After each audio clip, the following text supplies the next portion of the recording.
की जीडीपी 1.5% तक बढ़कर 9% तक बढ़ जाएगी। मैं इस बिल का पूर्णतः स्वागत करती हूँ और मैं कहना चाहती हूँ कि यह एक बहुत ही अच्छी पहल है कि हमारी देश की महिलाएं संवैधानिक, न्यायिक और शासनिक रूप से मजबूत होंगी और अगर इस बिल को सही तरीके से कार्यान्वित किया जाए तो सही मायने में हम नारी का सशक्तिकरण कर सकते हैं। धन्यवाद। माननीय स्पीकर महोदया, अगर आपकी अनुमति हो तो मैं इस बारे में अपने विचार प्रकट करना चाहूंगी।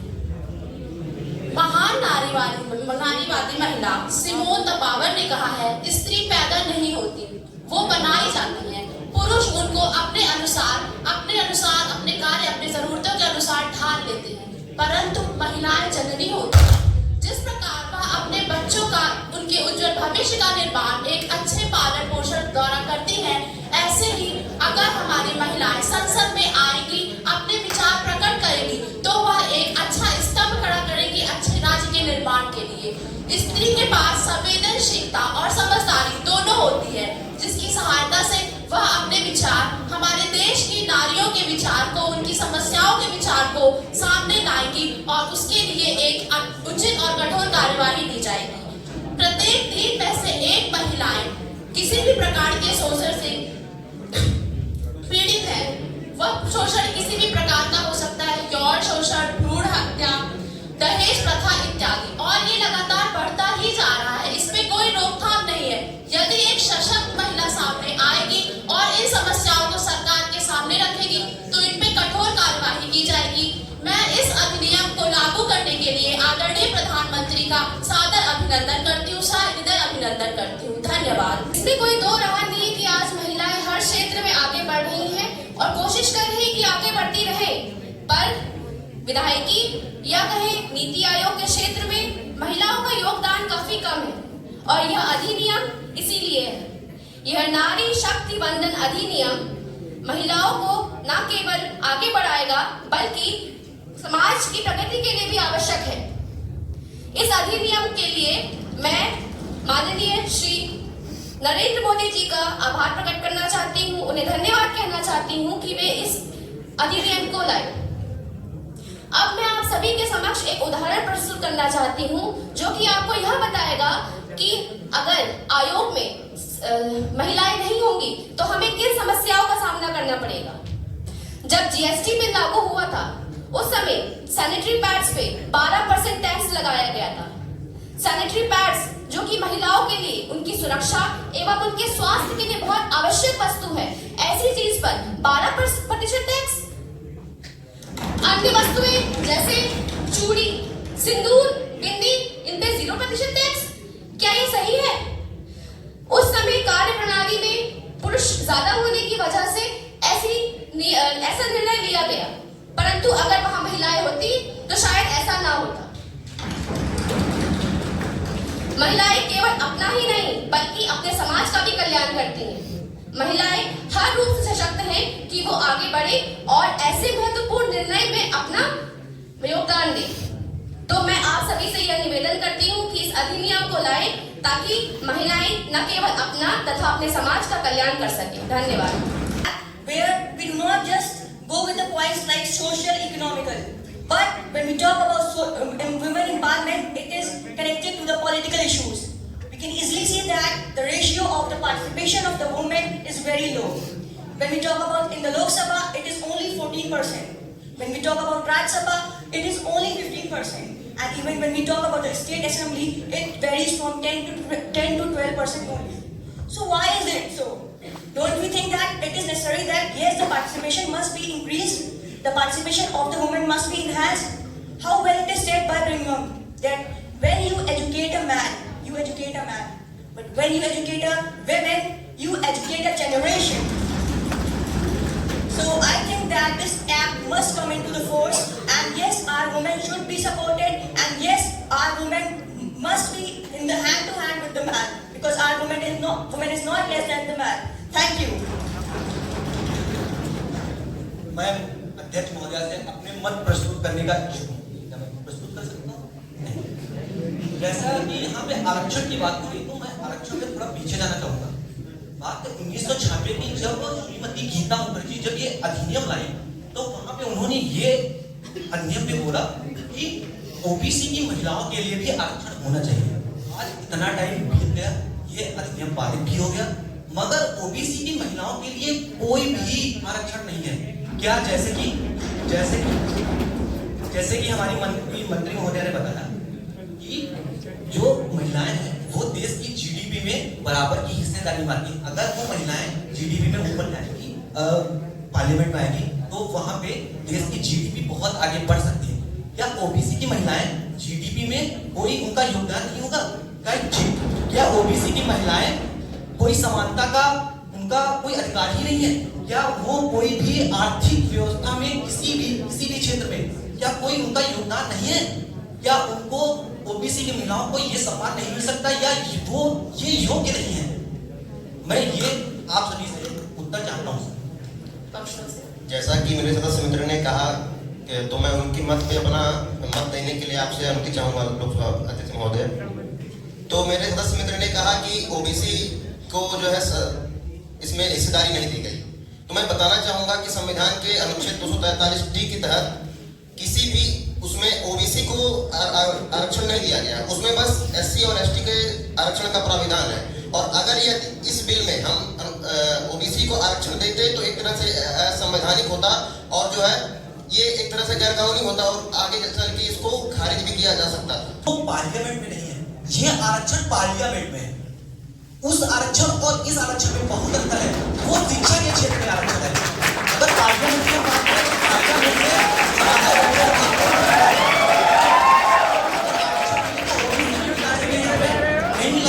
क्योंकि वहां पे मिला है आरक्षण। जी, मैं इसमें ये कहना चाहूंगी कि जिस तरीके से मैंने आपको पहले भी बताया कि हमें 33% का आरक्षण लागू करने का ये बिल है।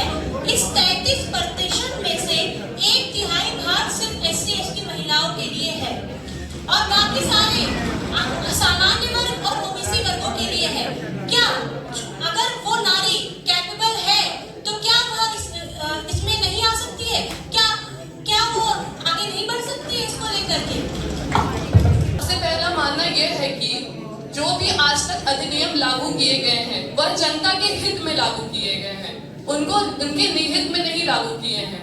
जैसे कि और भी जो अधिनियम आए थे और जो रिजर्वेशन अभी तक महिलाओं को मिली है उनमें से ज्यादातर करके महिलाएं पॉलिटिकल इन्फ्लुएंशियल हैं, या तो वो किसी नेता की बेटी है, बहू है, सास है या कुछ भी है। तो क्या ये बात सही है कि जो पॉलिटिकल इन्फ्लुएंशियल वुमेन पार्टिसिपेट इसमें कर रही हैं वह क्या हमारे जेनरेशन को या इस नीति के तहत हमारे देश को आगे बढ़ा पाएंगी? क्या इसमें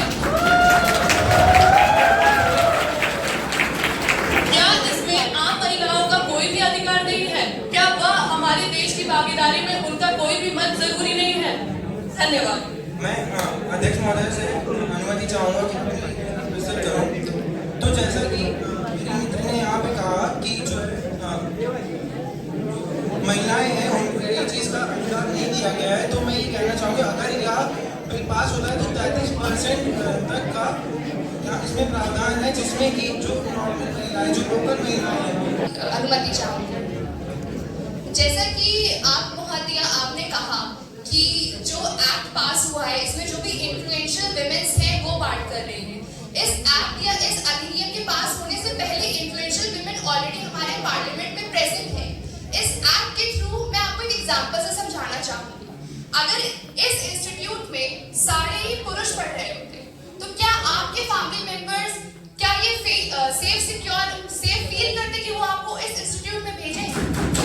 अगर मैं ये कहूँ कि हमारे पार्लियामेंट में सिर्फ और सिर्फ मेन है, कोई भी विमेन नहीं है, जैसा कि मेरी महोदय ने ये भी कहा कि जो सैनिटरी पैड्स का जो टैक्स लगाया गया, क्या अगर वहाँ पे कोई विमेन होती क्या वो इस पे अग्री होती, या क्या आप उस समय पार्लियामेंट में होती, क्या आप इस बात पे अग्री होती फ्री का विमेन? क्योंकि यहाँ हम बात कर देते हैं, जब भी विमेन की बात होती है हम कह देते हैं SC, SC, हिंदू, मुस्लिम।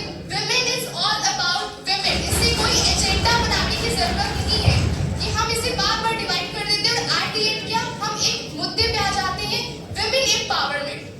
कोई चाहता ही नहीं है कि वो फुलफिल हो. Everyone wants it like women empowerment. Why is it always like women empowerment and not empowered women?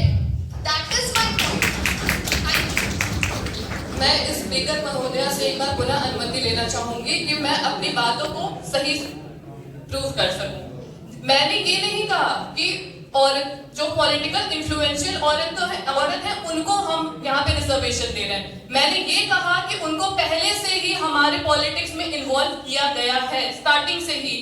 अभी राजनीति का इतना बोलबाला है कि क्या आपको लगता है कि जब ये सीट रिजर्व हो जाएंगी तो जो पॉलिटिकल लीडर्स हैं वो अपने फैमिली लोगों को सपोर्ट नहीं करेंगे इस रिजर्वेशन के और क्या आपको लगता है उस राजनीति के बोलबाले के दबाव में नॉर्मल वुमेन उस रिजर्वेशन का फायदा सच में उठा पाएंगे? मेरा पॉइंट ये था. मैंने किसी नॉर्मल वुमेन और पॉलिटिकल इन्फ्लुएंशियल वुमेन के बीच में डिस्क्रिमिनेशन नहीं किया. That's all. सारी बातें करता है लेकिन कभी जो है ना डेटा पे नहीं जाता. तो मैं यहाँ कुछ डेटा प्रेजेंट करना चाहूंगी जो कि एनसीआरबी के थ्रू है कि हमारी पूरी कंट्री में पर ईयर 14,93,000 डेथ्स होती है बिकॉज ऑफ डाउरी. और जो हमारा डाउरी एक्ट है वो ऑलरेडी पास हो चुका है लेकिन वो पास कहाँ हुआ है? On paper. और जब ऑन पेपर ही सिर्फ कोई कार्य रहते हैं तो हमारे विपक्ष को बहुत ही खुशी होती है लेकिन जैसे ही वो ग्राउंड पे आने लग जाते हैं तो उन्हें याद आ जाता है कि हम विपक्ष है और हमें ग्राउंड लेवल पे काम नहीं होने देना है. मैं आपको बताना चाहूंगी कि हमारे प्रदेश उत्तर प्रदेश में डेली 6 मौतें होती हैं. वो किस लिए? डाउरी की वजह से. डाउरी प्रथा जो है उसकी वजह से. और मैं ये कहना चाहूंगी ये 6 मौतें तो होती है लेकिन क्या ये मौतें हैं या फिर हत्याएं हैं? इन्हीं मौतों का नाम देके आंकड़े में रख दिया जाता है लेकिन ये हत्या है. और ये क्यों हो रही है? जो इन्फ्लुएंशियल विमेन्स बैठी हुई हैं वो ग्राउंड लेवल पे वर्क ही नहीं करती. they are only using the expertise that has been given to them as being a member of parliament. That's why this act will give the power to the real women who understand what the real women wants. And that's my point. Thank you so much. यहाँ बातें हो रही है महिलाओं के बारे में और जैसा कि आपने कहा कि महिलाएं समाज में वो पोजीशन जो पाना चाहती हैं. तो हम आपकी जानकारी के लिए बता दें. आपने जो अभी आप आंकड़े की बात कर रही थी तो हम आपके सामने कुछ आंकड़े प्रस्तुत करना चाहते हैं. पंचायती राज जैसा कि आपको पता होगा 50% महिलाओं को जो रिजर्वेशन आरक्षण या आप कह सकते हैं हक वो मिल चुका है. आपकी जानकारी में बता दीजिए. और यहाँ महिलाओं के बारे में बात हो रही है तो कुछ बहुत सारे कानून बनाए गए हैं महिलाओं के प्रति जो आप ग्राउंड लेवल की बात कर रहे थे. महिलाएं क्या स्वयं चाहती हैं इस कानून के बारे में जानना? क्या आप जानती हैं? जैसे कि धारा 354, धारा 354A, धारा 354B, C और D इसके जो कानून पारित हुआ है उसके बाद जो प्रावधान असहमत हूँ. जितने भी एक्ट जितने भी कानून आपने बनाए हैं क्या ये सारे लागू होने के बाद महिलाओं का रेप नहीं हुआ है? प्रावधान सारा है. जरूरत है तो उस पर प्रकाश डालने वालों की और वो सिर्फ एक महिला ही कर सकती है. जब तक एक सशक्त महिला संसद में नहीं जाएगी लोगों के सामने नहीं आएगी तब तक इन सब का समाधान नहीं हो पाएगा. धन्यवाद. बहुत ही सही बात आपने कही है कि जरूरत है इसको लाने की. और आश्चर्य की बात यह है कि ये हमारी रक्षा मंत्री कह रही है जिन्हें ये अप्लाई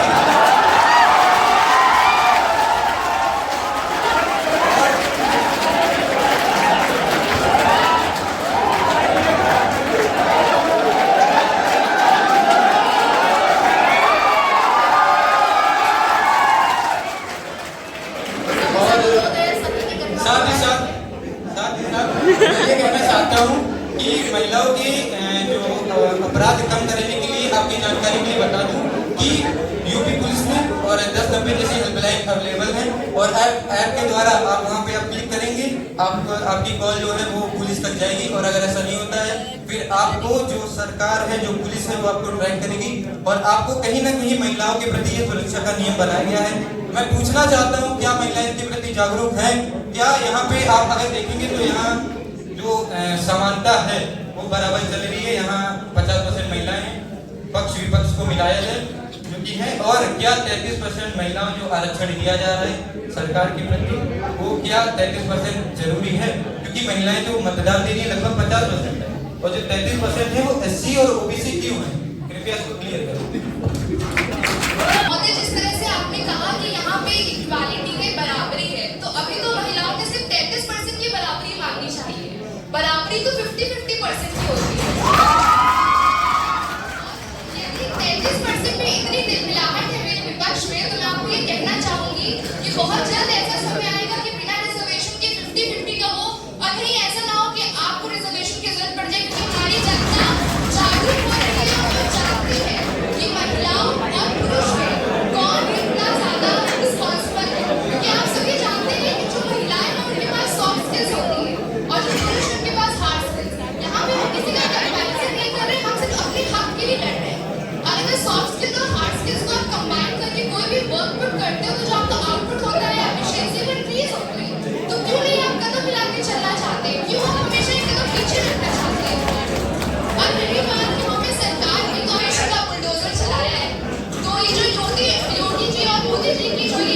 पूछना चाहती हूँ, जैसे कि आपने कहा कि 50-50% का समानता का अधिकार दिया जाए, तो 33% का अधिकार क्यों? रिजर्वेशन क्यों? हमारे देश में महिला और पुरुष को समानता का अधिकार मिलता है, तो यह 33% का अधिकार आप क्यों दे रहे हो? रिजर्वेशन ही क्यों रख रहे हो?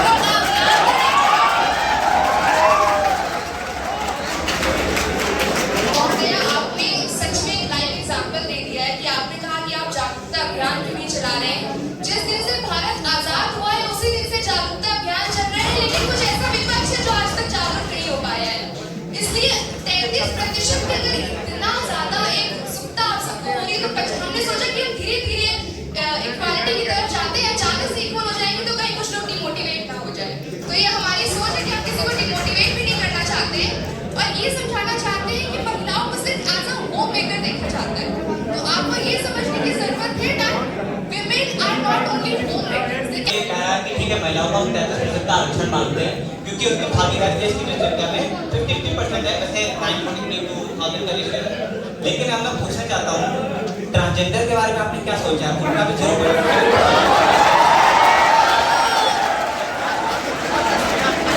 आपने उनके बारे में कोई बात क्यों करी? आपको सिर्फ महिला पुरुष करना है, आपको सिर्फ नारी शक्ति दिखाने के लिए वोट बैंक का सहारा लेना छोड़ दीजिए, इससे कुछ नहीं होगा।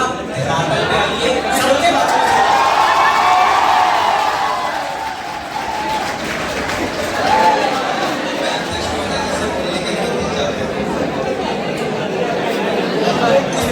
आपने जो रखा था आपने ट्रांसजेंडर में छोड़ दिया है, उसमें क्या है, लेकिन अभी हम लोग को ये भी ध्यान देने की जरूरत है कि जब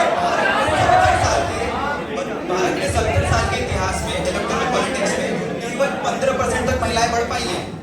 उससे ज्यादा क्यों नहीं? बाकी विपक्ष ने क्या किया था उस टाइम पर? और एक और चीज देखा जाए, उसमें एक और चीज पर देखा जाए, भारत जो कि इतना बड़ा देश अभी आज के टाइम पे बन रहा है, केवल 146 कंट्रीज में बस 36.7% है महिलाओं का इसमें जेंडर गैप पैरिटी, और उसके ऊपर और जाए तो बस 22.8%। इस चीज को बढ़ाने के लिए नारी शक्ति बंधन अधिनियम एक जागरूकता का भी कह सकते हैं, रिजर्वेशन नारियों को प्रोत्साहित करने के लिए है कि वो आगे बढ़े। जो रूढ़िवादी संस्कृतियां पहले चल चुकी है उनको तोड़ना भी जरूरी है। धन्यवाद। मैं स्पीकर महोदय से एक बार पुनः अनुमति लेना चाहूंगा। ठीक है, आपने बोला कि रिजर्वेशन की नीड है, बहुत अच्छी बात है। भारतीय संविधान, अब मैं आर्टिकल्स की बात करता हूँ, 51A की बात करता हूँ। भारतीय संविधान महिला और पुरुष को समान अधिकार देता है, चाहे वो चुनाव लड़ने का हो, चाहे वो चुनाव में मतदान का हो। तो जब पहले से ही हमने समान अधिकार दे रखा है, तो आप 33% की आग क्यों लगाना चाहते हैं? ये आप सिर्फ वोट बैंक के लिए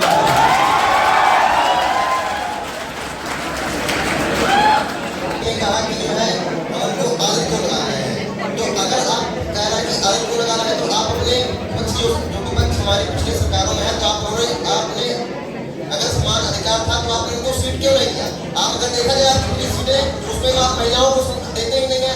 आप परिवारवाद और जो है इस पुरुष प्रधान देश को आगे बढ़ाते हैं। तो आपके पास अगर अधिकार है तो आप वहाँ पे समान अपने जो लिस्ट निकालते हैं कैंडिडेट की, उसमें आप अपनी ये समानता दिखाइए ना, फिर 50% का।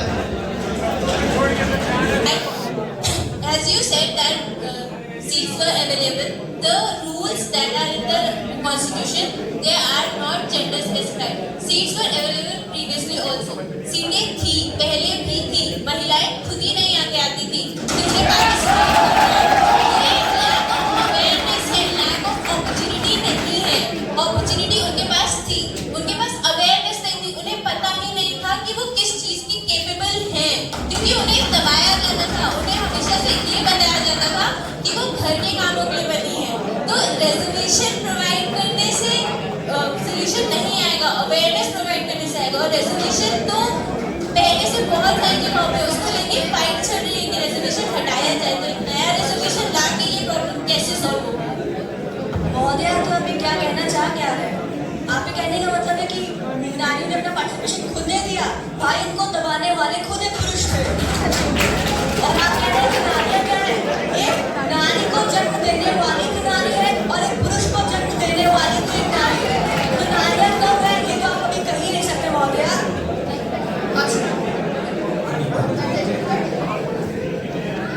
देखिए, ये डिस्कशन हमारा अनवरत चलता रह सकता है, हमको एक फैसले पर पहुंचना है, तो हम पक्ष और विपक्ष दोनों तरफ के नेताओं से उनका मत जानना चाहेंगे। कितने लोग इस अधिनियम के पक्ष में हैं, कृपया अपना हाथ उठाएं। जैसे कि हम देख पा रहे हैं कि मेजॉरिटी लोग इसमें पक्ष में है, इसलिए ये अधिनियम हम पारित करते हैं और सत्र यही समाप्त करते हैं। सत्र की समाप्ति और इस अधिनियम के लिए सभी लोग मुबारकबाद। अब की बार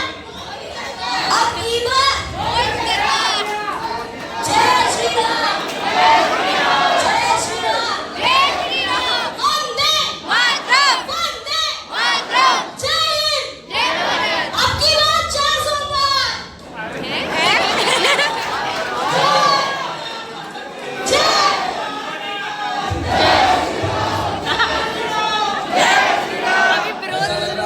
पक्ष और विपक्ष दोनों एक हो गए हैं। अभी तक पक्ष विपक्ष था, अभी पक्ष विपक्ष एक हो गए हैं। जैसा कि अभी जो कार्रवाई यहाँ पर संसद में चली, एक मिनट आप लोग शांत हो जाएंगे बिल्कुल। तो ऐसा हम लोगों को लग रहा था कि हम लोग कहीं किसी संसद में बैठे हुए, अपने देश के संसद में बैठे हुए, दिल्ली में बैठे हुए कार्रवाई को देख रहे हैं। बिल्कुल वही फीलिंग आ रही थी। एक बार इन बच्चों के लिए जोरदार तालियां, जो बहुत अच्छा यहाँ पर प्रोग्राम को ऑर्गेनाइज किया। चूंकि एक समय होता है और निश्चित तौर पे जैसा कि हमारे लोकसभा अध्यक्ष जी ने अभी वोटिंग कराई थी, तो वोटिंग में कुछ हमारे